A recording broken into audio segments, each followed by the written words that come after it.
Dokter Cantik untuk Gavin, episode 20. Ibu Amran dan Jasmine pun mengobrol di halaman depan. "Kamu ngapain kesini? Amran sudah menentukan pilihannya. Untuk apa kamu melakukan ini?"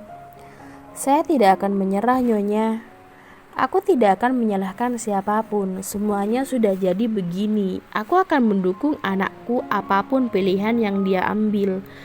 Jika kamu khawatir akan hubungan dengan keluargamu karena Amran sudah menikah, itu sungguh tidak perlu.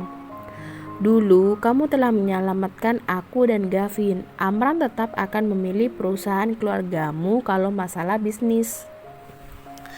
Saya tidak mengkhawatirkan itu. Aku tidak menyalahkanmu. Aku juga menyukaimu. Tapi Amran sudah memilih. Aku harap kamu segera berhenti. Kamu masih muda. Selama kamu bisa melepaskan Amran, semuanya masih belum terlambat. Meski Anda bilang seperti itu, gara-gara siapa saya seperti ini? Saya harus dirawat di rumah sakit selama setengah bulan setiap bulannya. Gara-gara siapa? Bahkan bagaimana kalian bisa memutuskan hubungan begitu aja?" ujar Jasmine meninggikan suaranya. Ibu Amran melihat Jasmine dengan wajah yang tidak suka.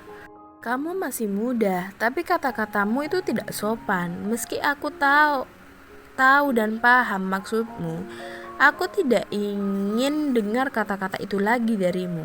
Terima kasih sudah mau membawakan jamurnya. Pulanglah dan beritahu orang tuamu agar tidak usah repot-repot lagi membawakan sesuatu untuk kami." Bagaimana bisa jadi begini?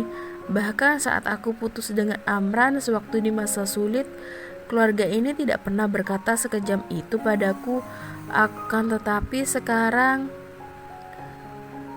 karena Violet, perlakuan mereka jadi berubah.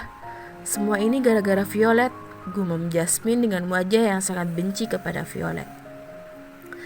Jasmine pergi dari rumah orang tua Amran dan menelpon seseorang. Di taman belakang rumah orang tua Amran, Violet dan Gavin sedang berfoto bersama. Sesekali Violet mengambil foto Gavin saat berlarian dan saat Gavin menatap alam. "Sayang, mau foto bareng mama nggak?" Gavin yang sedang melihat ke atas awan pun langsung tersenyum. Violet menggendong Gavin dan berfoto bersama. 1, 2, 3. Di dalam foto tersebut, Gavin tidak menunjukkan ekspresi apapun. "Sayang, kamu sudah tidak mau bicara dan sekarang kamu tidak mau tersenyum juga. Kamu itu imut, pasti jadi lebih imut kalau kamu tersenyum. Tersenyumlah sekali-kali. Mau ya? Kamu terlalu dingin, Mama jadi khawatir.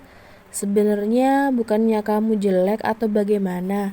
Seperti apapun kamu, Mama dan Papa tidak akan membencimu." "Papa benci aku," tulis Gavin.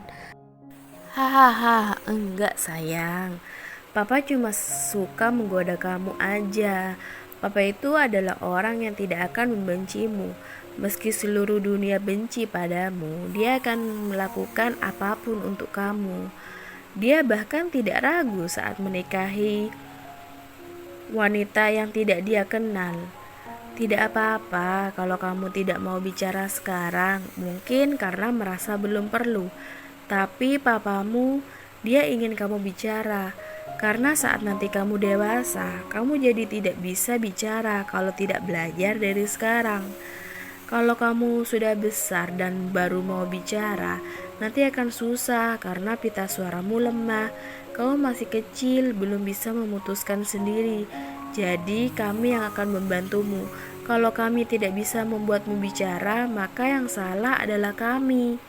Gavin pun memeluk Violet. Hari semakin gelap. Dari kejauhan terdengar suara minta tolong. "Sepertinya ada minta tolong, sayang. Mama periksa ke hutan ya sebentar. Kamu tunggu di sini. Pelayan, jaga Gavin ya," ujar Violet kepada pelayan di rumah Amran. "Baik, Nyonya." Gavin menarik baju Violet seakan tidak mau Violet pergi karena sebentar lagi akan gelap. "Sayang, orang itu mungkin terluka. Mama kan dokter, jadi mama harus memeriksanya ya, ujar Violet menenangkan Gavin. Violet pun langsung berlari ke arah hutan dan Gavin langsung mengetik sesuatu dan mengirimkan pesan kepada papanya. Violet menyusuri hutan yang tidak jauh dari rumah orang tua Amran. "Kamu bisa dengar aku enggak? Apa kamu terluka parah? Jawab kalau kamu dengar." Suara minta tolong terus terdengar. "Hei, siapapun kamu, bisa dengar aku enggak?" Dan tiba-tiba Violet bertemu dengan dua orang laki-laki yang berdiri di samping kanan dan kiri Jasmine yang sedang menunggu di dalam hutan. Violet kaget melihat Jasmine. Jasmine menatapku dengan penuh kebencian. Sial, dia terlalu terlihat polos, tapi perilakunya terlihat mencurigakan. Violet yang merasa sedikit aneh dengan tatapan Jasmine pun berputar arah dan hendak keluar dari hutan tersebut. Akan tetapi lelaki suruhan Jasmine pun menarik Violet. "Apa yang kalian lakukan? Lepaskan tanganku." Violet berusaha untuk memberontak dan melepaskan tangannya. Akan tetapi di belakangnya ada jurang yang tidak terlalu dalam. Violet tergelincir dan masuk ke dalam jurang itu, dan kepala Violet membentur sesuatu, dan dia pun pingsan. "Nona, sekarang apa?" "Bunuh dia." Tiba-tiba terdengar suara langkah kaki yang semakin mendekat. "Siapa yang mau kamu bunuh?" Amran datang bersama dua bodyguardnya. Jasmine serta dua laki-laki itu kaget dengan kehadiran Amran. "Amran, ada urusan apa kamu kemari? Kami baru saja melihat burung jatuh." "Benarkah? Kalian berdua turun dan bawa Violet naik." "Baik, Tuan." Bodyguard Amran langsung melaksanakan perintah. Mereka turun ke jurang dan berusaha membawa Violet yang sudah pingsan. Amran terlihat sangat marah. "Tidak perlu akting di depanku lagi, Jasmine. Asal kamu tahu, di masa lalu pun aku tidak berniat untuk menikahimu." "Amran, kamu bicara apa? Kamu tidak dengar? Biar aku ulangi lagi. Aku tidak berniat menikahimu dari dulu. Kamu pasti mengira aku tidak tahu apa yang telah kamu lakukan, dan kamu berpura-pura menjadi istriku kan, untuk menipu perusahaan lain. Sudah berapa banyak uang yang keluargamu selundupkan atas nama aku? Dan aku membiarkannya karena orang tuaku. Tapi kali ini kalian sudah keterlaluan." Jasmine kaget dan ketakutan saat Amran mengetahui semuanya. Dua bodyguard Amran berhasil membawa Violet naik ke atas dan menyerahkan Violet kepada Amran. Amran pun langsung menggendong istrinya yang sudah pingsan. Jasmine terlihat semakin pucat saat Amran mengambil alih untuk menggendong Violet. "Nona tidak terluka, Tuan." Dan Amran pun langsung membalikkan badan dan meninggalkan Jasmine. Saat berjalan beberapa langkah, Amran kembali membalikkan badannya dan mengancam Jasmine.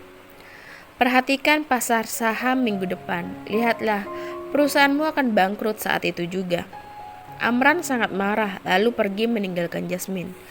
Di dalam rumah, Amran menemani Violet yang belum juga sadarkan diri. Setelah 3 jam lebih, Violet baru membuka matanya dan melihat Amran yang berada di sampingnya sembari terus mengelus telapak tangannya. "Orang kaya bisa tidak lebih profesional? Orang mati aja bisa bangun lagi untuk memarahimu." Violet merasakan kesakitan saat Amran membantunya mengoleskan obat ke lukanya. "Kamu pantas menerimanya. Akal sehatmu hilang kemana, ha?"